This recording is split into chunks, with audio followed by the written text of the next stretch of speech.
waxaa kaloo ku suubinaya lahay mariya qatara ku soo gashana halkaas kala faliyo ku ciyaara barida ku luxa بسم الله الحمد لله رب العالمين وصلى الله وسلم على سيدنا محمد وعلى آله وصحبه أجمعين وحنا maanta rabaa inaan ka hadlo gabadhan iyo wiilkan aad aragtaan ee soo daawateen oo runtii xaqiiqatan noqday laba qof oo mucjizo ah mucjizada adduunka maalinba maalinka ka dambaysa way kasii daraysaa wax unaad la yaabta unbaad ummadda Soomaaliyeed ugu imanaysa ku diilaawa ah oo diintiisa islaamka ka tegay oo balaayo kala qaatay iyo mid dhaqamo xumxum la imaada gabadhan iyo wiilkani gabadhu way asturan tahay wiilkuna waa asturan yahay xagga asturaadooda dad muslimiin ah oo dhaqan muslim leh ayaa ka muuqata laakiin dhanka mushkiladu ka jirta waxa weeyaan gabadhii iyo wiilkii waxay ku hadlayaan wax kasta oo afkoodu soo qabto oo bini aadamku ka xishoodo ayay ka hadlayaan gabadhii bay ka hadlaysaa waxaa laga hadlayaa xubnahoodii tarankay ka hadlayaan gogoshii wixii lagu sameynayay ayay ka hadlayaan waxay ka hadlayaan ii sheeg wax kasta oo qofka bini aadamka ka xishoodo waxay sheegayaan youtube-ka haddii cafwan tiktok-ga haddayna ka cabsi qabin in tiktok-ga laga xidho oo ayna arrintaa ka cabsanaynin gaaladaasi dhaqan xumida ay iyagu soo bandhigayaan haddii ayna in looga xidho ilan gaaladu ma ogolo tiktok ma ogolo qof qaawan oo isqaawinaya inuu meesha soo dhex galo marka dhaqan xumida noocaas haddii in looga xidho aanan ka cabsanaynin annaga oo wax walba samaynayna oo isreeraysanayna oo wax walba samaynayna ayaan soo bandhigi lahayn meeshana soo dhigi lahayn nala daawan lahaydeen bay leeyihiin qaabka iyo actionka iyo ficilka aan wax u samaynayna waa daawan lahaydeen bay leeyihiin gabadhu way xijaaban tahay kollayda waa qof asturan wiilkuna saasoo kale weeye dad Soomaaliyeed weeye dad muslimiin ah waaye sida iga muuqata oo maana gaalnimo ay sheeganayaan mayna arag laakiin mushkiladu waxay ka jirtaa dhaqan xumiduna mararka qaarkood ficil baa diinta islaamka kaga bixi kartaa ficil iyo dhaqan xumi aad la timid baa dembiyo waaweyn ku geli oo ilaahay subxaanahu wa tacaala agtiisa aad kaga geli dembiga waxaa kow ka ah ninka inuu xaaskiisa ama naagtu ninkeeda inay cawradiisii ka sheekeeyso ama isagoo cawradeedii uu ka sheekeeyo waa dembi ilaahay laga gala dembiyada ugu waaweyn bay ka mid tahay nebiguna wuxuu inoo sheegay xataa qofkaas inuuna janno inayna is arkaynin carafteeda xataa isdhadhaminaynin ayuu nebigeena noo sheegay sala allahu calayhi wasalam gabadhan iyo wiilkani markaa dhibkooda waxa weeye wixii ayaga u qarsoonaa ee gurigooda ay ku samaynayeen ee ayagu isku qabeen ee ayagu isku haysteen ayaa waxay ka tustay inay dadka la wadaagaan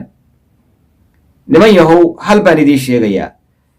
kollay saan is leeyahay waa hooyo iyo aabbo oo waa laba qof oo waaweyn dabcan familina isu ah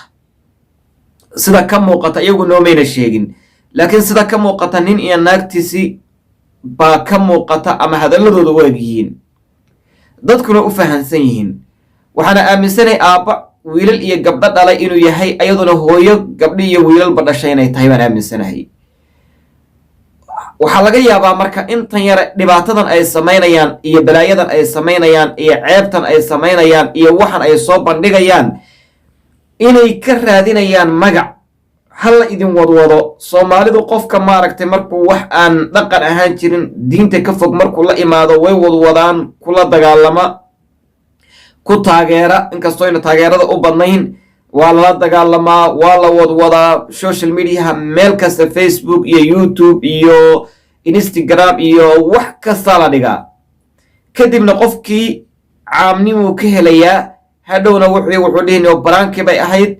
waxa waan ka toobad keenay ilaahay baan uga noqonnay waa markuu gaaray isagoo caanimadkii marka si dadka hortiisa looga barto qofkan oo hadhow hadduu samaysto ama channel samaysto ama YouTube samaysto ama Facebook samaysto oo u noqdo qof caam ah oo la yaqaano oo ruux waliba daawado oo dhageysto ayuu wuxuu samaynayaa wax Soomaalida ka nixiya gabadhan iyo marka wiilkani waxaanay la yimaadeen runtii xaqiiqatan maalinba maalinka ka dambaysa waxa dhacaya uu ka daraya waxa inoo horeeyay Hani iyo Cabdul arintoodii baa aynu ka hadalay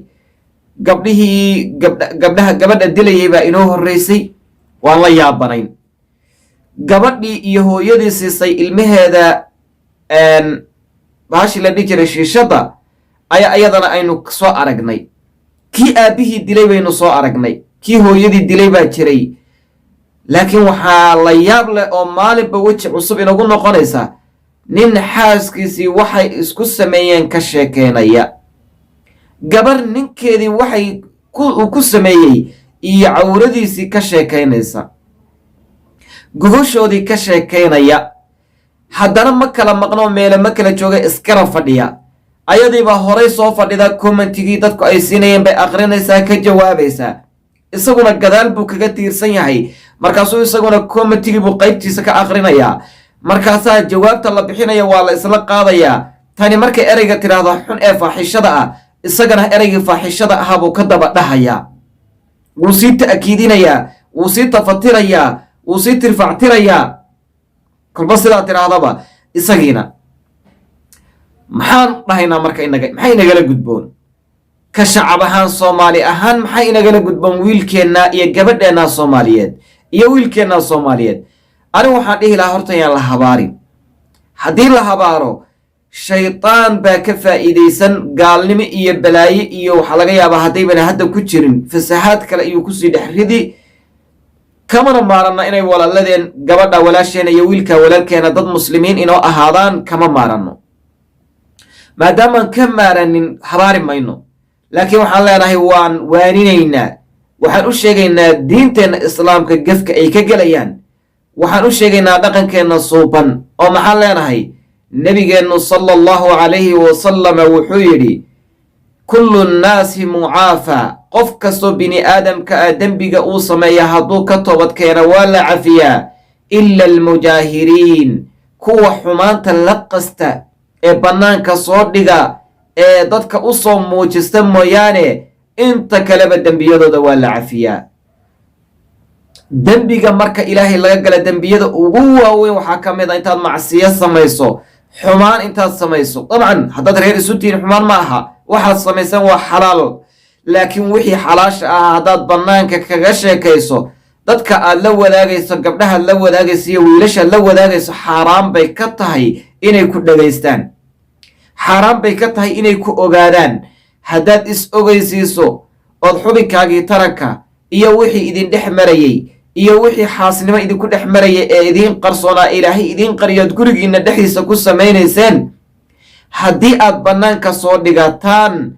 ilaahay wuu idinku caronayaa, jannadanna ilaahay wuu idinka xarimayaa, ilaahayna cuquubaa idinku dhacaysa. xataa inuu ilaahay toobadda idin solonsiin waayey haddaad toobad keeni lahaydeen ayaa laga yaabaa. annagu marka waxaan idin leenahay diinteenna wax ku xadgudub abaad suubinaysaan, gabadhan iyo wiilkanow. ilaahay ka cabsada subxaanahu wa tacaala, oo waxaad dhaqan xumidan joojiya. oo dhaqan xumidan haddaad caanbax ka rabtaan, caanbax idiin noqon maysee dhaqan xumidan joojiya walaalayaal. arrinta labaad waxaan idin leeyahay, ilaahay ka cabsada subxaanahu wa tacaala. annaga soo maaha, ilaahay waxaan idinka baryaynaa inuu xaqa idin solonsiiyo, xaqa idin fahansiiyo. ilaahay subxaanahu wa tacaala dhaqanka suuban idiin soo celiyo, ilaahay maskaxdiinna idiin soo celiyo inaad xaqa ku fahantaan.